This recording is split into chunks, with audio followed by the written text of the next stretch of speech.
You've probably heard the stereotype. Black people. Black people just can't swim. For generations, this has been an all too familiar tale within the Black community. But here's something you may not know. Black children are drowning at 3 times the rate of white children, and years of racial segregation in America's pools may be to blame. RABBLE RABBLE SHOW, I got chat to them, I made them chat for it. Rabble, rabble, you don't know, say, the one and only NASH-I Rabble Danger. And on this platform, we do things different. In the United States, 64% of Black children can't swim. My son, Genesis Holmes, was only 13 years old. He wanted to swim with his friends. In May 2014, police reported to a scene near a local high school in the small town of Hollywood, South Carolina. An unidentified teen was found floating in a pond off Highway 162. Dive and rescue teams scoured the area and recovered the body of Genesis Holmes. Genesis didn't make it back out because Genesis didn't know how to swim. All our life, most of us, honestly, we was told to stay from the water. It's like a family tradition that they had from generation to the next generation. So I taught my children to stay away from water. Genesis had so much plans. He had great plans for his life. Genesis's death is reflective of a darker trend of accidental drownings across the country. In the U.S., more than 10 people die from drowning each day. 1 in 5 of those deaths are children between the ages of 1 and 14. And most of those deaths are disproportionately Black. So why is this happening? And why are Black children drowning at such high rates? We tapped University of Montana history professor Jeff Wiltsey to talk about racism and the social history that shaped America's first public pools. The very first public pools were located exclusively in large northeastern cities, Philadelphia, Boston, New York. They were all in poor neighborhoods, what we'd call urban slums. For the poor children of New York, $1 million swimming pool, a luxury summer resort for the kids of the sweltering tenements and slums on East Side, where poor and working class immigrants, native-born African Americans lived. And that's the population that they were intended to serve. Sort of dirty working class boys and young men would plunge into the pool and then clean themselves in the water of the pool. It was essentially served as a large bathtub. That's right. The first public pools were not only racially inclusive, but they served as bathhouses for the poor, who often swam nude. For this reason, public pools originally prohibited men and women from swimming together. But after World War I, that all changed. After the war, Americans were earning more and working less. To give you a sense, the average work week went from 59 hours before the war to 51 hours after the war. This gave Americans a lot more time to enjoy leisure activities like swimming, and eventually opened the door for new mixed-gender pools. And it's the point at which a city gender integrates, allows males and females to use the same pool at the same time that cities and white swimmers impose racial segregation. In a nutshell, the basic reason was, white public officials and white swimmers would not allow Black men to interact with white women at such an intimate public space. Racial discrimination became normalized and institutionalized across the country. From the north to the south, white-only pools became hallmarks for racial exclusion, and they would stay that way until the 60s. Southern cities used Jim Crow laws to enforce segregation in pools and other public spaces, while northern cities used intimidation and violence to keep Blacks out. All the while, local chapters of the NAACP worked to file lawsuits against neighborhood pools and beaches that denied Blacks access. Pools went from being places for leisure to racial battlegrounds, and it would take 2 protests in Florida to change that.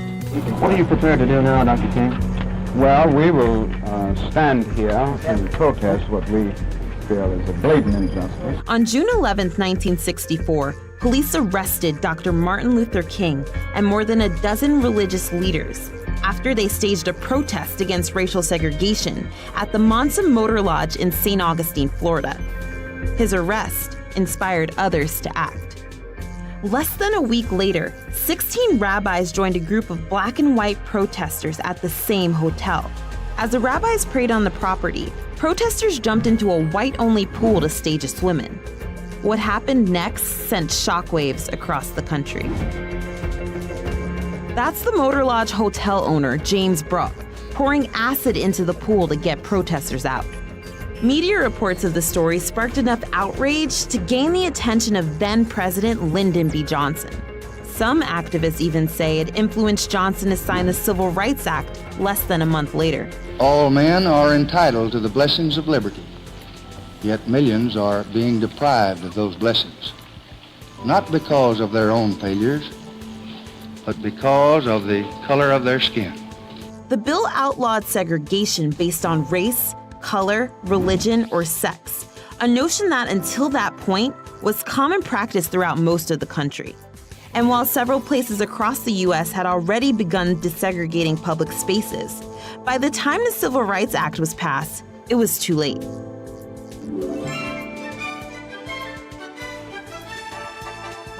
After World War II, white Americans left cities for the suburbs in pursuit of the highly commercialized American dream. You know the whole car, white picket fence, home in the suburbs. Now you might be thinking, what does white flight have to do with black people swimming? Well, the answer is a lot. Once white Americans left for the suburbs, cities throughout the country stopped investing in the upkeep of their public pools. So when blacks and other minorities finally regained access after the Civil Rights Act, most of them had already closed. Tens of thousands of private club pools developed in suburban communities, and what that enables suburban communities to do, members to do, is to control who has access to those pools and who they determined would not have access to those pools and the swim lessons that occurred at those pools.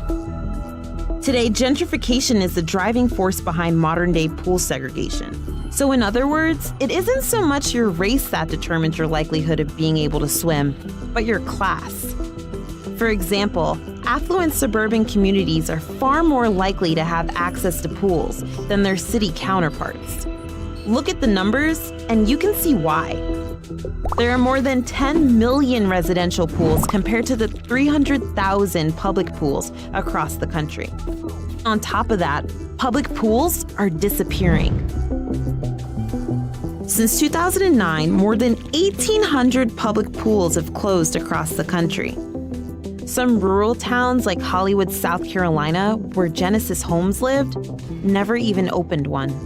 Genesis cried out for help because he didn't know how to swim. If me and my husband had gave him swim lesson, Genesis would have made it out. After Genesis's death, Jennifer Holmes couldn't stop thinking about the what-ifs. What if she had learned how to swim? What if Genesis had swim lessons? That's when she came up with an idea.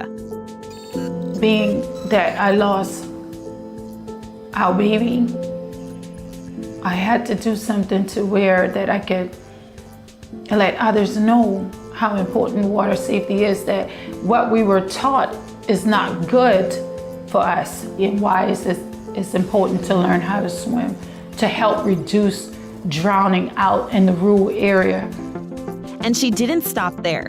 Holmes became a lifeguard and raised more than $15,000 for the Genesis Project to bring swimming lessons to Black children in her small town. It wouldn't take long before the rest of the community noticed. After hearing about Genesis, the Charleston County Parks Foundation gave Holmes $3 million towards opening the town's first public pool, the Genesis Pool. We should rejoice this day that many lives will learn how to swim. We honor Genesis Holmes, and we honor all that went this tragic way. We don't care where you're from. You are welcome to learn about water safety. Thank you. When Genesis was about 5, 6 years old, he told me about an amazing vision that he had, that he was sitting in a palm of a man's hand and it was huge. Mom, I'm gonna do big things, you know?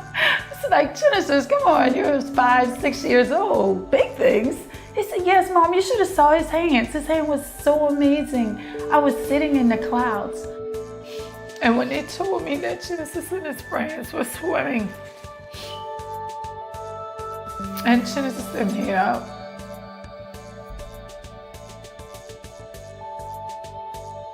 my life changed, our life changed. And all I can remember is that Genesis said, Mom, I'm going to help many people. And so many people is going to know my name. Rabble, no fear for tell them say you hear it, so remember to like, share and subscribe. Straight Rabblings.